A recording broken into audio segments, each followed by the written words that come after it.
나라 빚이 또 는다. 이러다가 나라 망한다. 여러분, 이 말이 사실일까요? 저는 이 말이 틀리다고 생각하지 않습니다. 왜냐하면요, 부채가 늘어나는 것은 경제 규모가 늘어나기 때문에 있을 수 있는 이야기예요. 그런데 증가 속도는요, 장난 아닙니다. 여러분, 이거 한번 보세요. 8년간 2020년부터 8년간입니다. 2020년부터 8년간이면 2028년까지 가겠죠. 일반 정부 부채 비율 증가 폭이 무려 말입니다. 9.5%포인트입니다. 와, 진짜 장난 아니죠. 진짜 장난 아닙니다. 이게 실제입니다. 실제. 전국경제인연합회가 조사를 해서 이게 보고서를 낸 내용인데요. 2020년에는 GDP 대비 국가 부채 비율이 일반 정부 부채 비율이 48.7%였습니다. 그러던 것이 2028년에는요 58.2% 무려 9.5%포인트나 올라갑니다. 말이 9.5%포인트죠. 거의 10%가 올라간다는 건데 이게 여러분 10%면요 8년간 적어도 100조가량이 늘어난다는 이야기예요. 국가 부채가 말입니다. 국가 부채가. 심각하지 않으세요? 58.2%가 늘어나니까요. 이게 윤석열 정부가 긴축 정책을 쓰면서 웬만하면 국가의 지출을 줄여보고자 하나 가장 중요한 것은요.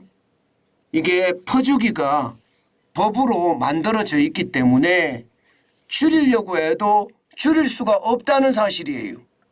국회가 야당이 장악하고 있으니까 법률이 개편되지 않으면 이게 줄일 수가 없으니까 계속 나가고 있는 상태고요.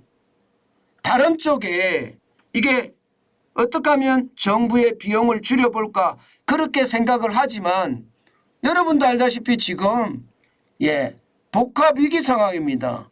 악재가 크고 작은 게 펑펑펑펑 터져요. 지금 작년 12월에 채권의 위기가 터졌죠.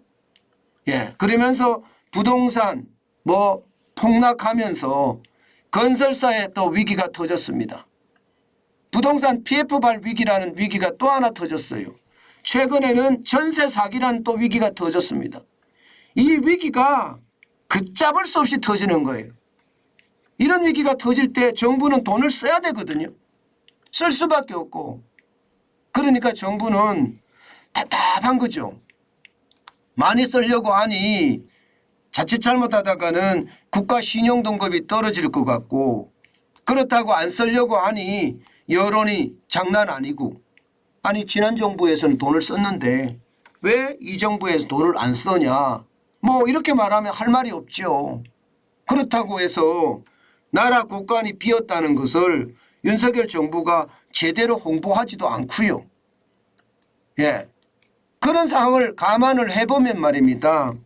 이거 저는 감당하기 쉽지 않다고 봅니다. 지금 현재 한번 보실래요? 9.5%포인트라는 이 비중 얼마나 빨리 늘어나는지 한번 보시죠. 보시는 것처럼 OECD 평균은요. OECD 국가면 선진국 클럽이잖아요. OECD 평균은 마이너스 8.8%입니다. 다 줄어들고 있어요. 다 줄어들고 있어요. OECD면 37개 나라의 국가 부채를 봤더니 GDP 대비해서 마이너스 8.8%가 된다는 뜻입니다. 특히 말입니다. 캐나다 같은 경우는 27.7%가 줄어들고요. 독일은 8.1%가 줄어듭니다. 그런데 대한민국 보세요. 9.5%로 단연 1등입니다. 단연 1등이에요. 영국은 7.5%포인트고요. 일본은 5.3%포인트입니다. 미국도 2.7%포인트고요. 프랑스는 0.3%포인트입니다. 대한민국만 난리가 났어요. 난리가. 이렇게 난리가 나면 이거 속도가 빨라지는 거잖아요. 이게 문제가 되는 겁니다. 예, 늘어나는 것은 경제 규모가 늘어나면서 조금씩 늘어나는 것은 늘어날 수 있다고 쳐요. 그런데 8년 사이에 9.5%가 급작스럽게 늘어난다는 것은요, 시장에 충격을 줍니다. 부동산이 갑작스럽게 떨어지니까 지금 뭐 깡통 전세가 난리가 치고 전세 사기가 다 드러나잖아요. 이렇게 부작용이 커지는 게 이게 갑작스럽게 떨어지는 거거든요. 그런데 지금 정부, 일반 정부의 부채 비율이 9.5%포인트가 갑작스럽게 늘어나면 이게 시장에 주는 충격은 어마어마할 것으로 예상됩니다. 이렇게 되면 여러분 부채도 지금은 말입니다. 지금은 좀 적게 늘어나는 듯 보이나 여러분 장난 아닙니다. 이게 문재인 정부 시절에 워낙 돈을 많이 뿌렸기 때문에 나라가 진짜 망한다는 이야기가 틀리지 않아요. 올해 말에 가면요 적어도 1134조 4천억까지 늘어난다. 현재까지는요 49.8%라고 이야기하지만 지금 GDP가 저는 줄어들 가능성도 있다고 보거든요. GDP가. 왜 줄어들 가능성이 있다고 보나 하면 말입니다. 지금 경제 전체적으로 좀 꼬꾸라지는 모양새예요. 만약에 GDP가 줄어들면요. 이게 50%가 GDP 대비 국가부채 비율이니까 50%가 늘어날 확률도 굉장히 많죠. 그렇다고 해서 말입니다. 국가 부채에 대한 위기감을 가지고 있는 사람들이 많으냐? 없어요. 제가 봐서는 안달난 사람은 윤석열 대통령은 안달이 난 것 같습니다. 왜냐 하면 말입니다. 지금 경상수지 적자가 계속되고 있잖아요.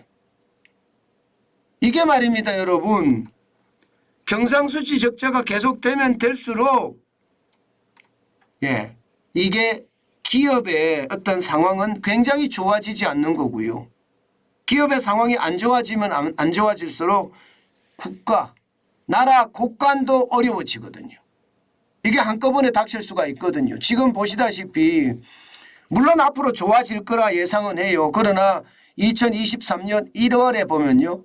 경상수지 적자가 42억 1천만 달러였고요. 2월도 적자였습니다.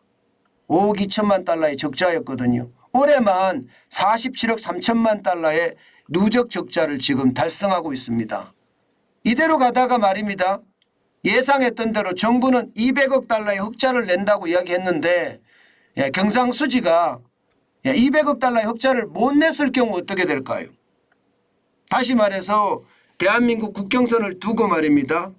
들어온 달러보다 나간 달러가 많으면 어떻게 될까요? 그때는 나라 경제에 곡소리가 날 수 있거든요.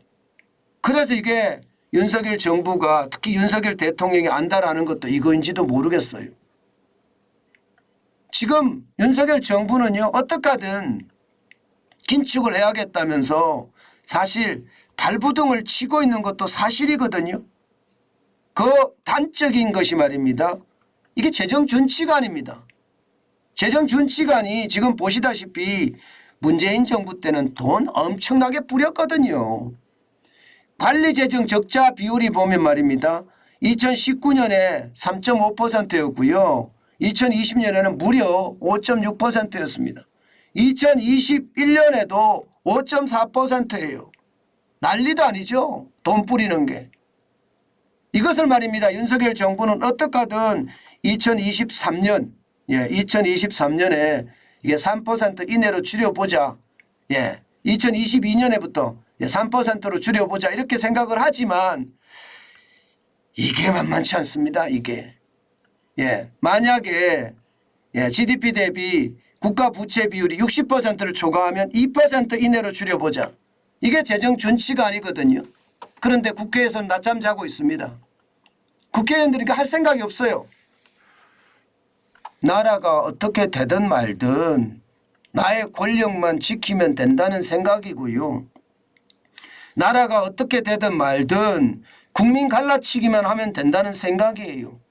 그러니 나라 지도자라는 국회의원들이 오죽했으면 여러분 국회의원이라고 할까요? 오죽했으면. 게다가 모두가 말입니다.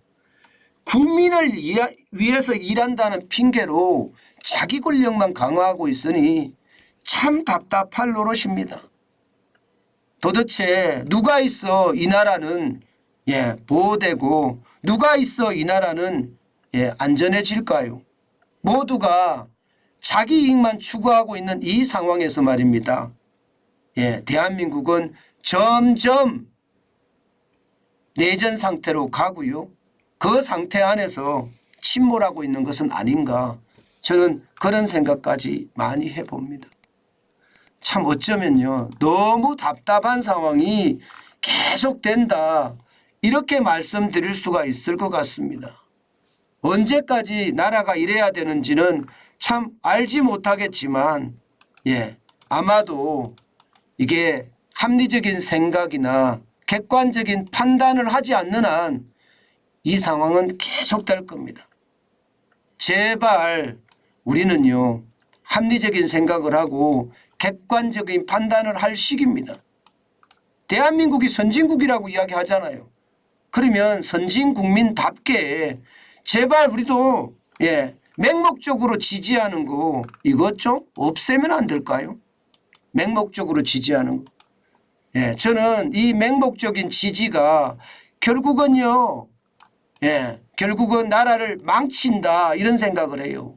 이게 좌파가 됐든, 우리나라에 좌파가 있으면 기본적으로 저는 안 된다고 생각하는 사람이지만 뭐 진보 세력이 됐든 아니면 보수 세력이 됐든 나라가 좀 국가를 위해서 또 국민을 위해서 일하는 그런 문화가 많이 조성이 돼야 되는데 그렇지 못하다는 게 너무너무 안타깝습니다.